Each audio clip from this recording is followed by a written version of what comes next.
Well, I'm not sure they know what the path forward is going to be.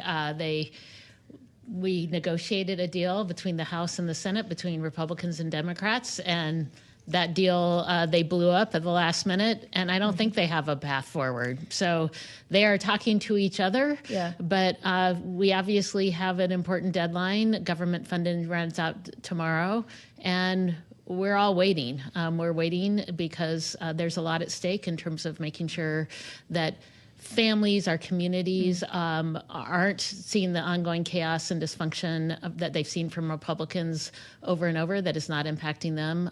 And we've all been negotiating for weeks, but here we are. Well, and Leader Jeffries, Hakeem Jeffries, said yesterday, you break the bipartisan agreement, you own the consequences that follow.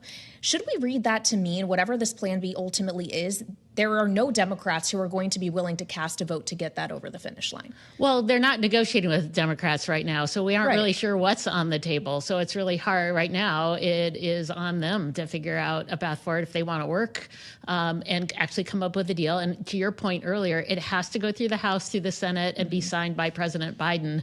This isn't a House-only decision. And Republicans can't agree with Republicans, so they haven't even been able to pass legislation on their own in the House. They have a small margin. They have a lot of disagreement.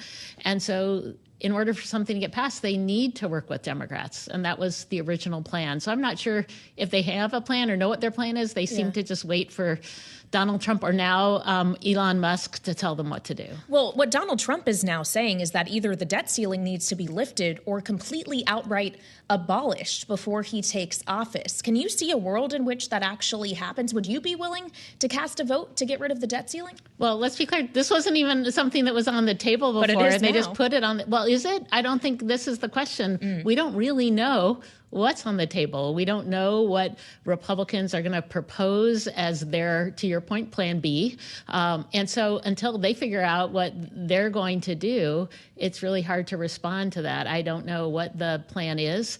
I know that we have come to the table, worked on a deal that was important to make sure the government's funded, and now it's up in the air because Republicans don't know what they want to do. And it's kind of poignant because that's how this Congress started, with Republicans unable to elect a speaker. And now here we are at the end of this Congress, still in chaos, dysfunction, and extremism. I do have a question around the speaker, but first on this debt ceiling question, if the debt ceiling were to somehow be raised, if that is what they decide to pursue and it somehow gets through, what implication would that have if it's not just raised but outright abolished for the tax battle we all know is coming next year? Well, first of all, I don't know what they're proposing. I don't think any of us know what they're proposing. I don't think we know what might be on the table when it comes to important things like disaster assistance, like making sure we have support for our families and our farmers and our communities.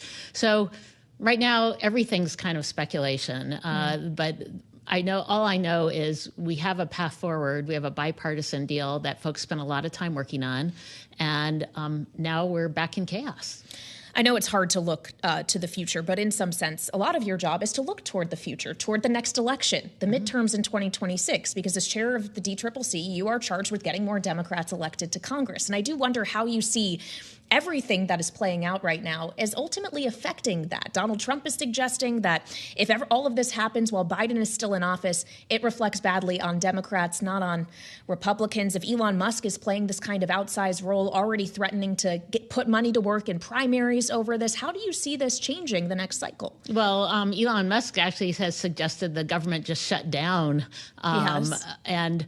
which would be devastating for our communities. We've been through Republican shutdowns before. Those are devastating for families, for farmers, for our small businesses. And yet that's his suggestion. This is the person who's going to be in charge of government efficiency. And this is one of the least efficient, most expensive things we could do, is shut the government down.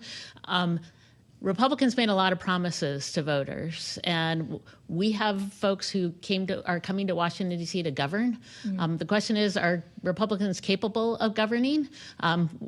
Today is not a very good example of their ability to govern, but voters are going to hold them accountable for what happens on their pocketbook issues, what happens to prices at the store, what happens to housing, what happens to jobs.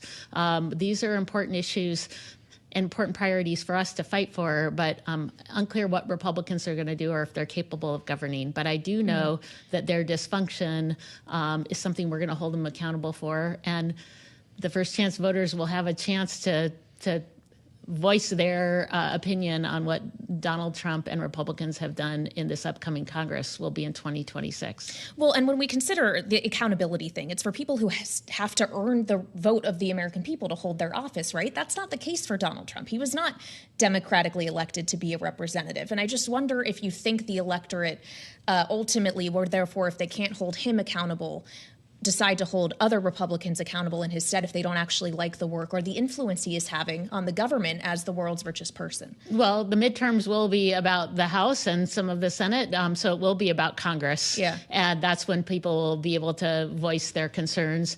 People want to see governance work. They want folks to focus on pocketbook issues like lowering costs, like making sure we have affordable housing across the country, that people have good paying jobs. These are critical issues.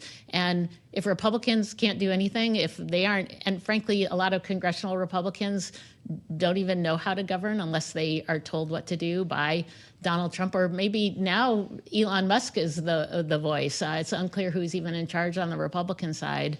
Speaking of folks who weren't elected, this is the environment we're heading into. But really what matters most is, are we able to make sure that we're making progress for the American people? If despite all their promises, if they're unable to do that, I think they're going to pay. We have great folks in office, and we have folks across the country want to see responsible leadership.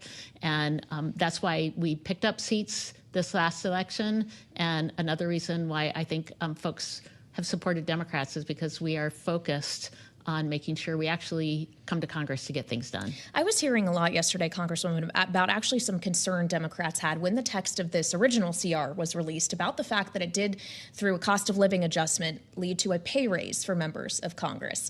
Is it actually in some way a blessing for the DCCC that no one has to be on the record voting for that, especially the frontline members who are perhaps most vulnerable in 2026? Well, our frontline members are incumbents who are in those swing districts.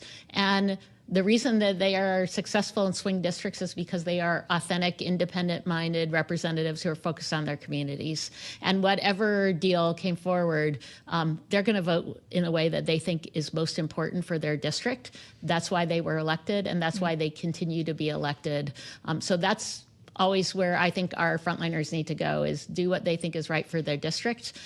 That's really their responsibility, is to make sure they're standing up for their communities. And as you point out, these are people who are incumbents, so they already know what it is like to serve in this role. But there are going to be some newly elected freshmen who are getting ready to be sworn in just a few weeks from now and are probably watching all of this happen with pretty wide eyes. What is your messaging to those incoming to join the Democratic caucus about how they can try to make progress in any kind of bipartisan way with what's going on? Well, first of all, in the swing districts, the new incoming freshmen who won in tough purple districts, they won because they really were talking about the kitchen table issues that were important to the communities they're going to be serving and representing. And again, not any different than our incumbents, they need to be standing up for their communities and putting them first. And that's always my advice to them. Listen to your constituents, make sure that you are using them as your guide, and do what's right for your communities. And that's what folks want in a representative, and that's what will help them even in a tough district. Well, and of course, one of the first votes that they'll get to take after being sworn into office is going to be to decide who the next Speaker of the House is, or if it will be the same Speaker of the House. As I'm sure you're well aware, Congresswoman, we have seen a lot of rumbling because of the events of this week about the future of Mike Johnson and whether he's going to be able to get adequate support from the Republican conference, especially considering how narrow the majority ultimately will be. Is there any scenario in which, to avoid what happened with Kevin McCarthy, 15 rounds to get a Speaker of the House, Democrats will be willing to put up a vote for Johnson or anyone else just to have order in the chamber? Well, we were unified. We voted for Hakeem Jeffries across the board last time, over and over and over again. The dysfunction is Republican dysfunction. And as we head a no then? And as we head into the next Congress, the margin's even tighter. We picked up seats, so Republicans are going to have to make a decision of whether they can coalesce around someone. It's unclear. They disagree with each other all the time. We're seeing that happen right now. I guess I won't be surprised if we see some of that at the beginning of the next Congress.